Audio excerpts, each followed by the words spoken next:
সৌভাগ্য ফেরাতে ফাল্গুন মাসের অমাবস্যায় যে যে কাজগুলি ভুলেও করবেন না, সেগুলি জানুন। আপনি যদি আমার চ্যানেলে নতুন হয়ে থাকেন, চ্যানেলটিকে প্লিজ সাবস্ক্রাইব করবেন।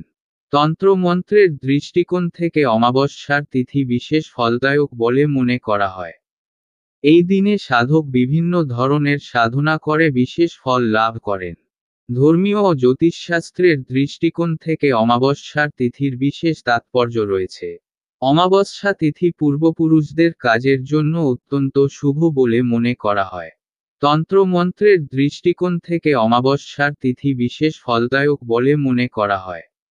এই দিনে সাধক বিভিন্ন ধরনের সাধনা করে বিশেষ ফল লাভ করেন। জ্যোতিষশাস্ত্রে অমাবস্যার দিনে এমন কিছু নিশ্চিত ব্যবস্থা বলা হয়েছে, যা করলে মানুষের জীবন থেকে সব ধরনের দোষ ত্রুটি দূর হয় এবং সে সুখ, সমৃদ্ধি ও সৌভাগ্য লাভ করে। আসুন আজ ফাল্গুন মাসের অমাবস্যা তিথিতে করণীয় সহজ ও কার্যকরী ব্যবস্থা সম্পর্কে বিস্তারিত জেনে নেওয়া যাক। ফাল্গুন অমাবস্যার দিন এই কাজগুলি করুন। ফাল্গুন মাসের অমাবস্যা তিথির পুণ্যফল পেতে হলে নদী, সমুদ্র বা হ্রদে গিয়ে স্নান ও ধ্যান করতে হবে।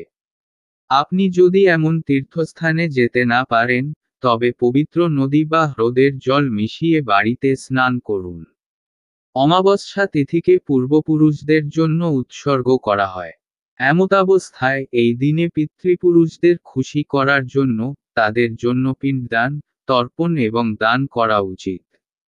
যদি আপনার কুণ্ডলিতে কাল সর্প দোষ থাকে, তবে তা থেকে মুক্তি পেতে অমাবস্যার দিনে স্নান ও ধ্যান করার পর সাদা ফুল দিয়ে রূপার তৈরি একটি রূপোর সর্প তৈরি করে প্রবাহিত জলে প্রবাহিত করুন। ফাল্গুন অমাবস্যার দিন অসহায় মানুষকে খাদ্য, বস্ত্র, ওষুধ ইত্যাদি দান করুন এবং পিঁপড়ার উদ্দেশ্যে ময়দা ঢালুন। আপনি যদি চাকরির সংকটের মধ্য দিয়ে যাচ্ছেন, তবে এই সমস্যা থেকে মুক্তি পেতে অমাবস্যার দিন আপনার বাড়ির পূজা ঘরে একটি লেবু রাখুন। এরপরে অমাবস্যার রাতে এটিকে 7 বার মাথা থেকে সরিয়ে 4টি সমান ভাগ করুন, যারা কর্মসংস্থানের সন্ধানে রয়েছেন। এরপরে আপনি সেই কাটা লেবুটিকে একটি মোড়ে ফেলে এবং চারদিকে ছুঁড়ে ফেলে বাড়ি ফিরে যান। ফাল্গুন অমাবস্যার দিনে বটগাছের পূজা বিশেষ পুণ্য লাভ করে। এমন অবস্থায় ফাল্গুন অমাবস্যার দিনে স্নান ও ধ্যান করে বটগাছের মূলে মিষ্টি জল অর্পণ করুন এবং সরিষার তেলের প্রদীপ জ্বালান। ফাল্গুন অমাবস্যার দিনে ভুলেও এই কাজগুলি করবেন না।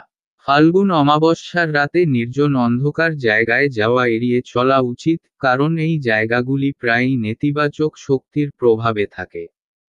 ফাল্গুন অমাবস্যার দিনে অন্যের বাড়িতে খাবার খাওয়া এড়িয়ে চলা উচিত। এমনটা বিশ্বাস করা হয় যে অমাবস্যা তিথিতে অন্যের খাবার খেলে পুণ্য ফল নষ্ট হয়। ফাল্গুন অমাবস্যার দিনে নিজের মনকে নিয়ন্ত্রণ করা উচিত এবং রাগ করা বা মারামারি করা এড়ানো উচিত। ফাল্গুন অমাবস্যার দিনে তেল, নতুন জামাকাপড়, ঝাড়ু ইত্যাদি কেনা থেকে বিরত থাকা উচিত।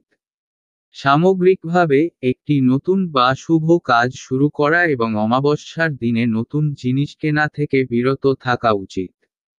ফাল্গুন অমাবস্যার দিনে চুল ও নখ কাটা উচিত নয়।